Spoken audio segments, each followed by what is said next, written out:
Go. Welcome to Crossing the California High Sierras with Marmot Bob.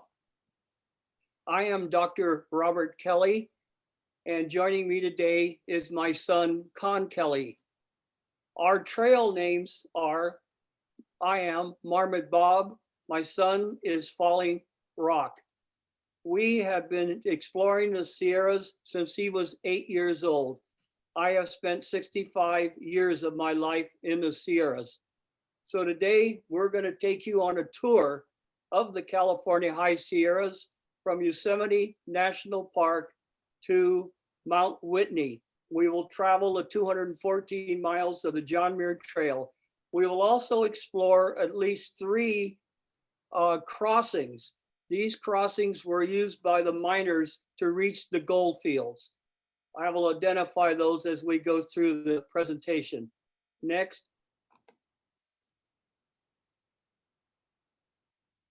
Right now you're seeing probably one of the pictures of that are in the book within the first page, and that is Rosemary Meadows, one of my favorite places in the Sierras. The book is 58 pages. Each page has a color photo on it with text. Each page is 20 inches by 20 inches. Next. I want to dedicate the book to the Sierra Club of California, to the John Muir Society, and to the Organization for Saving the Golden Trout, and to especially our Forest Service, which keeps our trails safe, also helps clean up after the people who don't respect the Sierras. Next. We're going to start our journey now, leaving from Upper Tuolumne Meadows in the north, and we'll be heading down the John Muir Trail to the south. You can see my typical backpack. It weighs only 22 pounds. The tent and sleeping bag are one unit, basically a tarp that has a Velcro blanket over the top of it with a light tarp on top of that.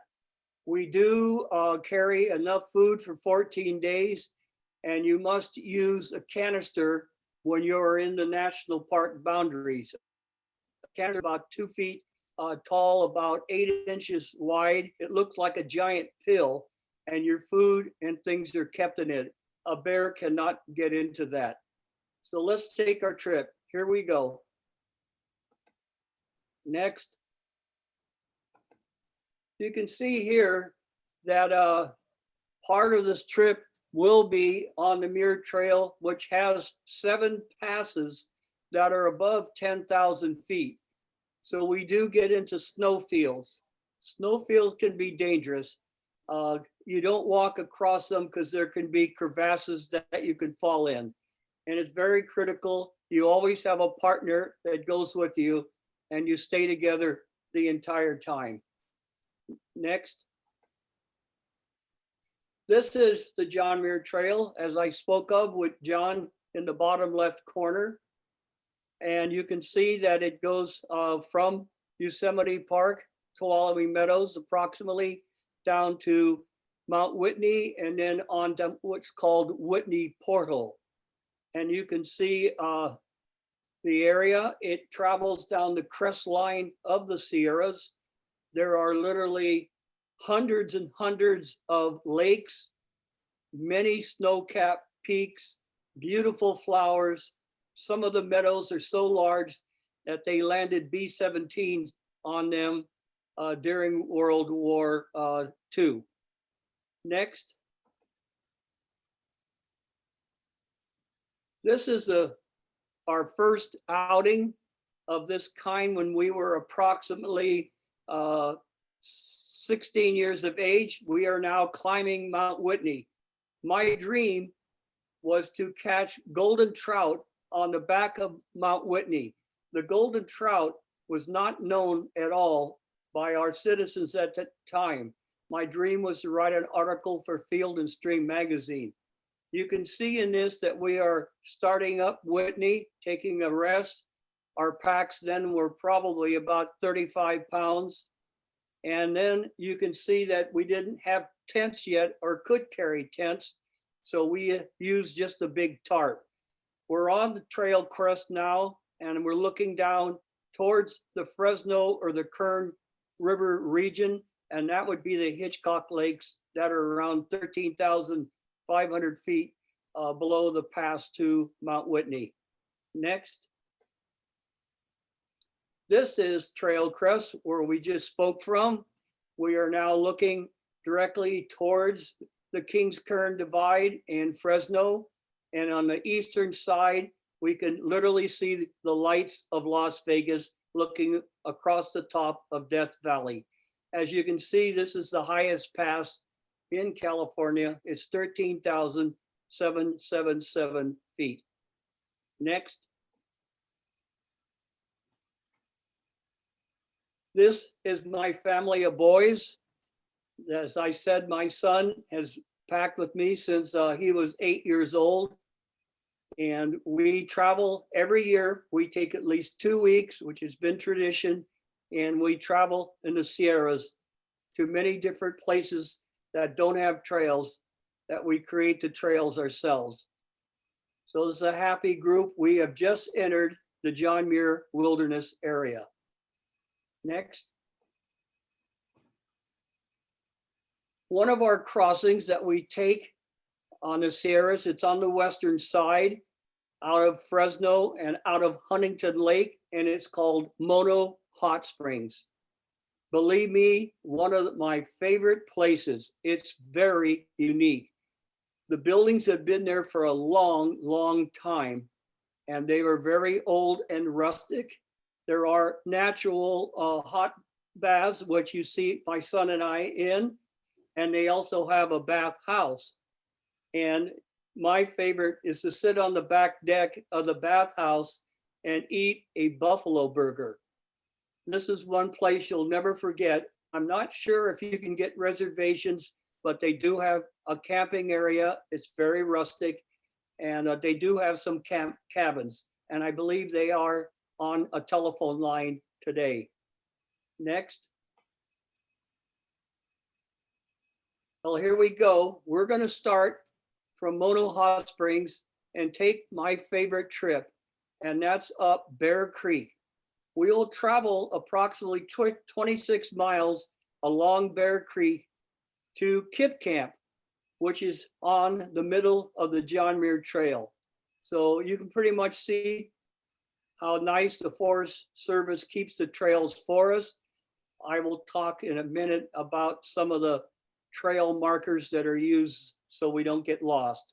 Next. This is typical. You get kind of a surprise once you're on your way up this particular trail, because you're going to go up 300 granite steps that are all between 12 to 16 inches high. Going up, believe it or not, isn't so bad. Coming down with a pack that keeps banging against your back is something you won't forget. Next. These are some of the trail markers that I want to show in this slide and the next one. One is the tree marker, the blaze, and that's very important if there's any snow on the ground or so, that way you can see the trail. There are signs, they're not very big, and they often don't say how many miles it is to a place, but they at least tell you which direction to go. And then finally, on the next picture, next. This is called a duck, and it's very important. You'll see in a few minutes, we're going to walk across some very large granite slabs, and it's very hard to see the trail. The wind basically blows away the dust and you can't see the trail. So we'll show you how important these ducks are in a minute. Next. What I like about Bear Creek is that surrounding each corner, you get another picture of what the creek looks like. Usually you look down and see little trout swimming up. So here are several views of the creek as we travel our 26 miles to a pass called the Niche. And then down from that, we will reach Kip Camp. Next. On our trip, we're now halfway up Bear Creek, and this is one of our favorite spots. This is called Double Waterfalls. And that's something we named it ourselves. Our camp is up off to the left. You never want to camp within 100 yards of any water source. And this is wonderful for your first day of bathing. You just covered 12 miles on a dusty trail. So it's our favorite place to camp and relax for our first night. Next. Here is something that we're going to start to leave now. As we move up into the Sierras, we start to move away from the trees. The lower elevations, there are many beautiful redwood trees. Up in the higher elevations, there's many beautiful pines. I like what John Muir said about this particular area in his comment that said, the clearest way into the universe is through a forest wilderness. So let's move on and challenge and visit our wilderness. Next.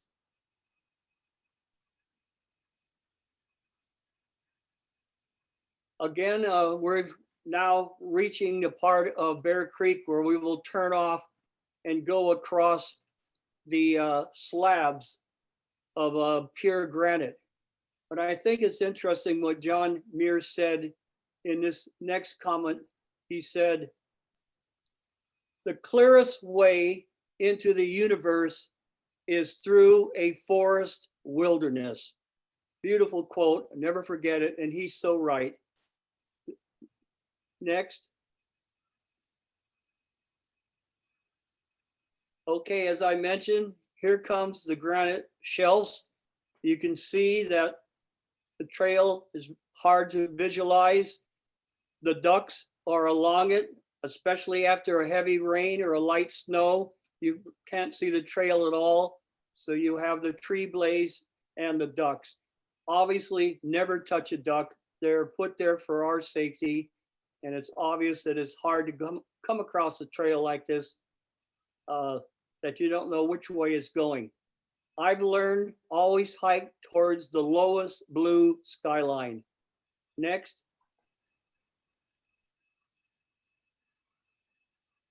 We are finishing up the slabs now. As you can see, it's gotten kind of rocky and difficult to see the trail, but just up ahead here is going to be the Niche. And that will be the pass that we will cross to go down to the John Muir Trail. So let's get up to the pass and see the beautiful views. Next.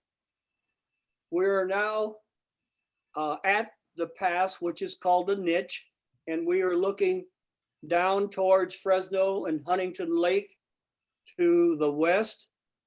And then on our backside, next.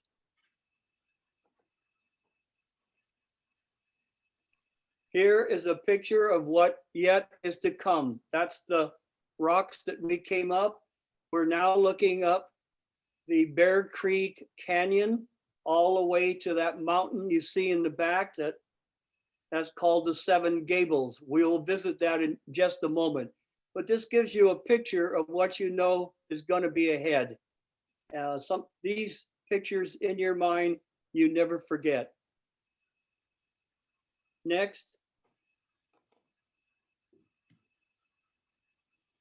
Now we have gone about 4 or 5 miles up the canyon and we've reached the base of the Seven Gables. Very unique looking mountain. To its left is the 7 recesses. Each recess is about a half a mile apart. It's a half a mile or more meadow with a stream coming down it. It's your stairway or your steps up to the Bear region. The Bear region has many lakes full of golden trout, and each lake is named after a bear. So there's black bear, white bear, twin bears, etc. One of the things that I like that John Muir said about this particular hike up into the recesses is the following: keep close to nature's heart and break clear away once in a while. Climb a mountain or spend a week in the woods. Wash your spirit clean. Next.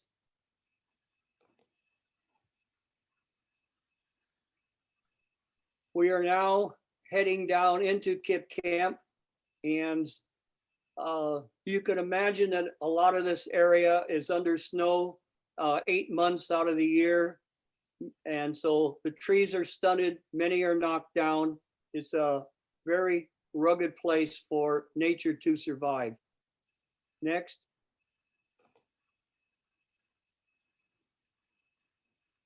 Well, we have now reached Kip Camp. And as you can see, I'll talk a little bit about our camping.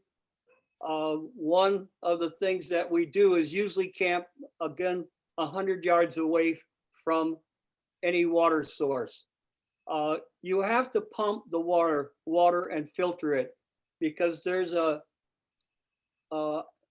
beaver causes some material to be in the water, which makes you sick, and it's called giardia. With your camp, make sure you hang all your food up high. Make sure you're using the bear canister, and don't make a new fire pit. There'll always be a fire pit around that you can use.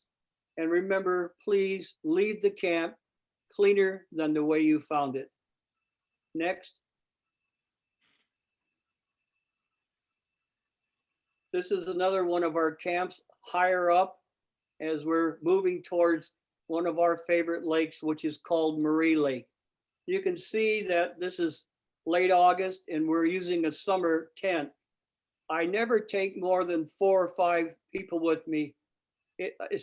This area is just too delicate, and too many people will destroy it. So we keep the numbers small, and we respect the area very much. Next. The animals and are around, and this big guy found me. I had just finished crossing the Sierras from a town called North Fork on the west side to a town called Mammoth, California on the east side. I'm halfway across, and this is the only place that you will find some cabins on the John Muir Trail. This is Bruno. Bruno scared me to death. I was sitting on the porch on a chair, exhausted, waiting for my turn to take a shower, and here comes Bruno. He's coming right at me. I didn't know Bruno at the time, but I quickly got in the cabin and closed the door. Then I looked at the walls. They were only a ½ an inch thick. And I said, oh, well, bye-bye, baby. Anyhow, Bruno went on up the hill, sat on his haunches, looking back down at us, because the bears or the dogs that keep the bear out of the camp. Bruno was born and raised in this camp and lives there year round, sometimes in one of the cabins. Next. The deer are there. You can see this one hiding in the shadows. They're not above my favorite area, which is 10,000 feet, which I'll talk about a little bit more later. But the deer are around, and usually not very frightened of you. There aren't that many up in the high country. You share the time with blue jays, blackbirds, and robins, which might seem strange when you're at 10,000 feet. There's no trees around at all. And here's a bunch of robins chasing around in the meadows looking for worms. Next. This is my favorite part of the Sierras. I've been a fisherman since I was a little boy. I said at the beginning, my dream was to catch a golden trout behind Mount Whitney, and that happened. I stayed at the Hitchcock Lakes. I hiked up to Arctic Lake at about a 14,000 foot elevation to catch some golden trout. I was approximately 18 years old, and lo and behold, after casting my fly a lot, I caught some golden trout. They are in the bottom center pictures. Those are called the Kern River golden trout. And what's unique about them, down the side of their body, there are thumbprints down the lateral line. The golden trout that are in the upper right-hand corner is called a Paiute, and it is much different. And so the golden trout are protected today. This is my morning catch in the right-hand corner. This was 50 years ago. The rules were different then, and I would not do this today, but I was in charge of a group of 12 teenagers, and they were hungry. And so these fish were caught out of Marie Lake, and it's important as a backpacker to eat fresh protein, which is fish, if you can, because you're burning up about 4,000 calories each day, and you're walking at least 10,000 steps or more. Next.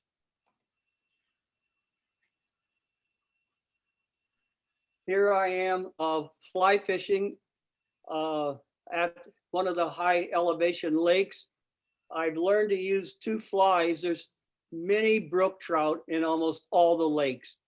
They are overpopulated, the lakes. That's why they have big heads and skinny bodies. Most of them are have clear water or out of the snow or ice only 3 months during the summer. I've learned to use an elk's hair and a Royal Coachman bucktail. Both of these work very good on the brook trout. You can catch some brook trout. You will not hurt its population. Just keep and use only what you need for your group. Next.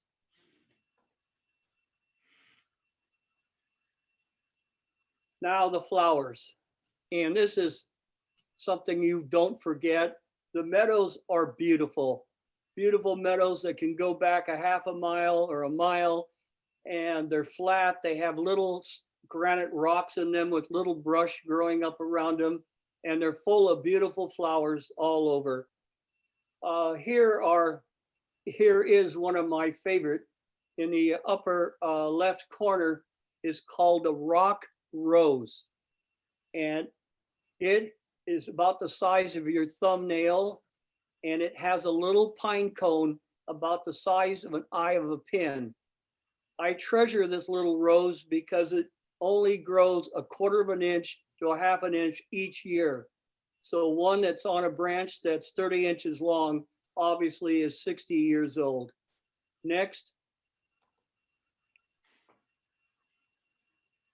This is another favorite, is the snow plant, which you see in the center. It grows out of a fungus that's in the ground. You never know when you're going to find these. They surprise you. And one of the things that I do when I'm camping or stopping is I never take the same trail to the water. I use a different trail so the trail doesn't become compacted and beautiful things like this die. So be careful. Again, remember, these beautiful flowers are only seen by us 3 months out of the year. Next.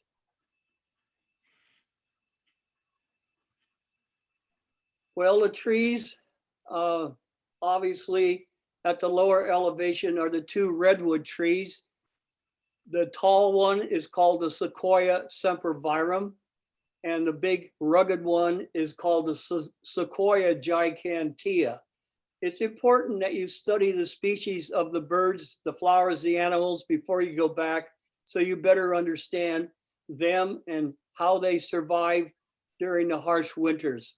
We also have a very special tree in the Sierras, and that's called the bristlecone pine.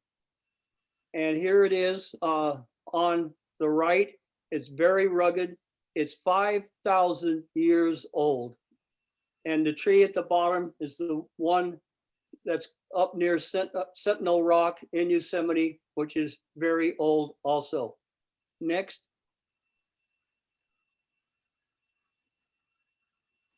Speaking of your tall trees, here they are. One of the things that John Muir says, and this comes home to me, obviously I have to live in a big city where I teach, but ever since I was a Boy Scout, the calling of the Sierras or to the mountains comes at me every year by September. If I don't go, I have a bad winter. And so one of the things that I have been quoted by saying, as Marmot Bob, every tree is a ladder to the heaven. Climb up the branches and see a picture of your future. John Muir said, which I agree and love, the mountains are calling and I must go. Next. Here are the meadows. This happens to be Rosemary Meadows, one of my absolute favorites on the John Muir Trail. It's about halfway through under a pass called Selden Pass. What's beautiful about this is the flowers and the rocks all across this tapestry of beauty. And then at night, you get to see 7 peaks that turned orange from the sun going down. On the last page of our book, during our farewell, we will show you that scene. This is one of my favorite meadows, and I try to go there at least every year if I can. Next. So a shot of Rosemary. Again, you can see a couple of the peaks in the back. And there's the little short trees and the rocks that I said. And in certain months, especially August and September, they'll be full of flowers. And it's really a picture you won't forget. And I call it God's tapestry of nature. Next.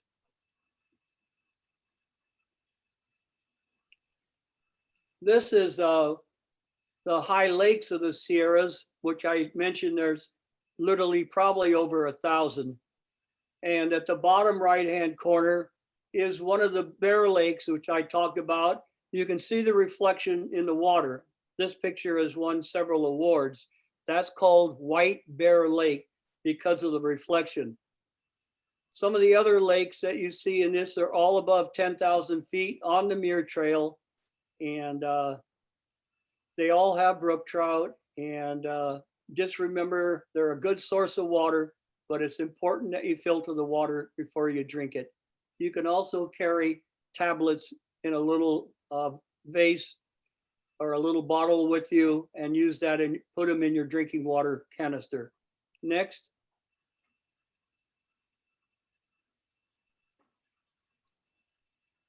Again, this is the back of Apollo Lake, which is one of our favorite lakes to visit. We have a few better pictures coming up from it. But this is quite typical of what many of the lakes look like above 10,000 feet in the Sierras. Next.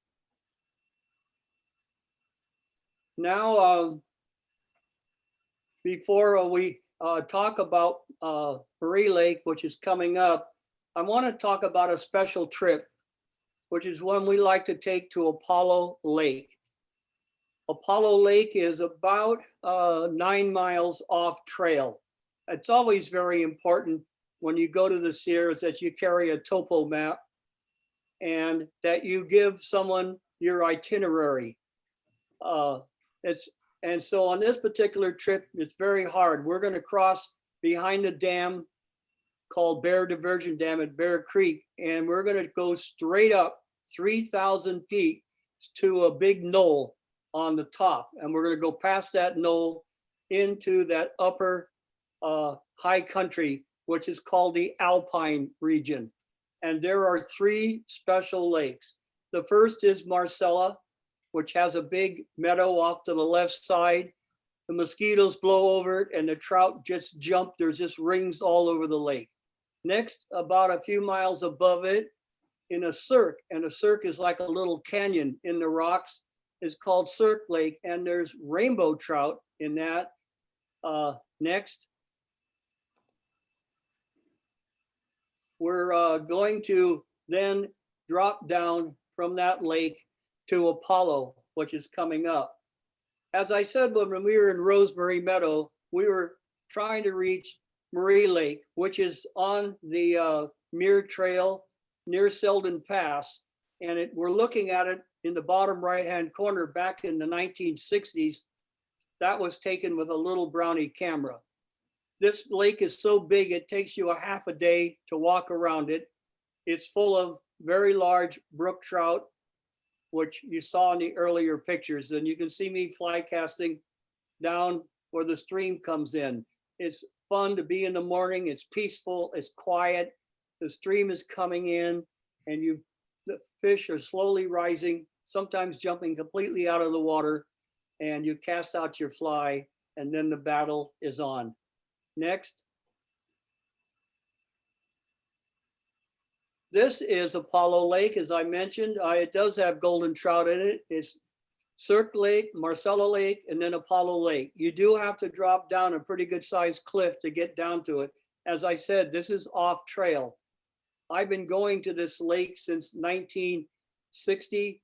It has what people call a glacier, which is in the bottom right-hand corner. Properly, it would be called a snowfield. It has been there since 1960. I judge our environment by the size that it is when I go and see it in August. Very beautiful lake. There's a wall behind it that's just massive. And it's one of our favorite places. Next. This is now going to start a series of 3 slides, which is going to be about above the timberline. And this is where we're going to start. As I said, to reach Apollo Lake, you need to come down the face of one of these large cliffs to be able to get to it. So now we're going to look at some of the rocky, rugged peaks and mountains that are above the timberline. Next. And this is looking back the other direction of Bear Creek that we just came up. And you can see that we usually hike up a canyon. The passes, as I said, are usually the lowest point in the blue horizon. Next. This is rugged country. For an area like this, it's obvious this is something that we go around, or you've got to be very careful to zigzag your way up this particular peak if you're crossing the other side to some of the alpine lakes. Next. Again, you can see what the granite looks like. This again would be bottom around 10,000 feet and probably about 11,500. Obviously, we don't walk over these, we go around them. Next. These are part of the 7 peaks, which light up in orange at night when you're at Rosemary Meadows or at Marie Lake, and I'll be showing you that in the next few slides. Next.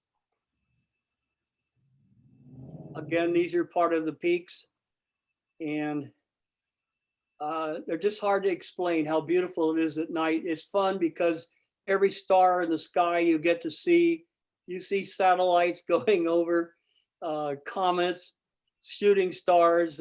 It's hard to go to sleep some nights because you're so entertained by the heavens, which you don't get to see up close that much in your life. Next.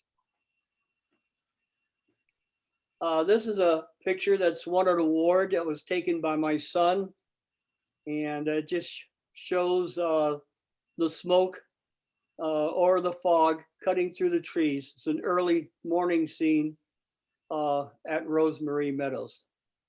Next.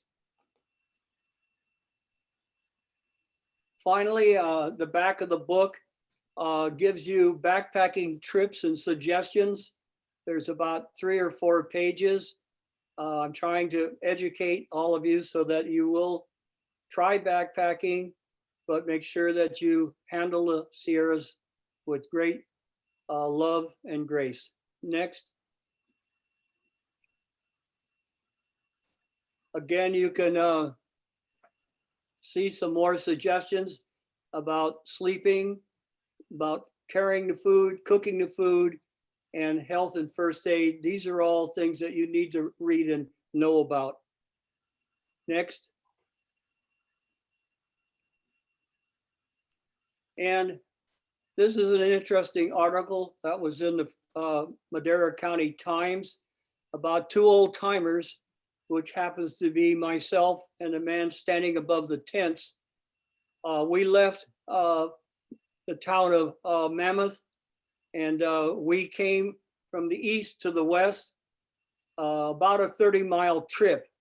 And you can see there are waterfalls on the way, and that's the Devil's Post Pile in the middle, a very interesting, special place.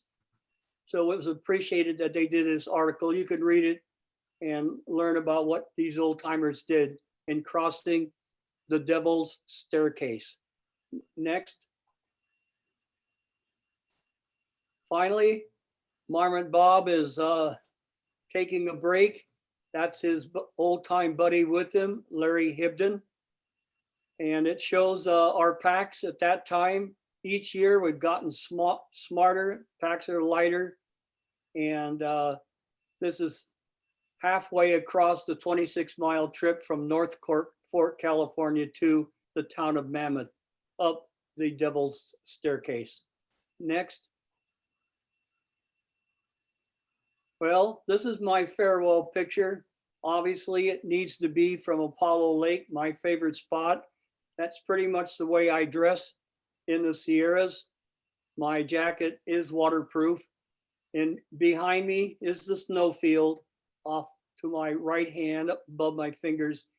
I'm saying goodbye to Sierras because I've now turned 80 and I'm no longer able to go, but I've left the history and all the knowledge to my boys, and my boys get together and go every single year.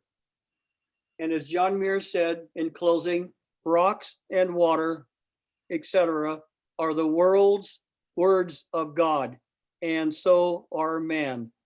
We flow from one fountain's soul. All their expressions are of love. Goodbye and enjoy the Sierras. If you want to purchase the book, my address is at the beginning, or I'm at r.kelley.com and r.kelley@charter.com, excuse me. You can reach me. The book sells for $100. As I said, it's 20-inch by 20-inch pages with the text. This is one of the near to the last pages. Many of the groups and students that I've taken back in the Sierras. We also, the Kelley family puts on a stage play. It's 2 hours. Usually we do it for a fundraising dinner. It's about crossing the Sierras. It's humorous. There are lots of music in it. Some special songs are sung and many stories are told. If you'd like that, notify us so we can negotiate a price for that. All of the proceeds from the book and from our play, our stage play, are shared with the Sierra Club and the John Muir Society and Saving the Golden Trout. Thank you. Next. This is one of those 7 peaks at night from Rosemarie Meadows.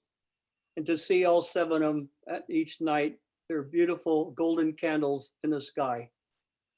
Take care, enjoy the Sierras, protect them. That's it.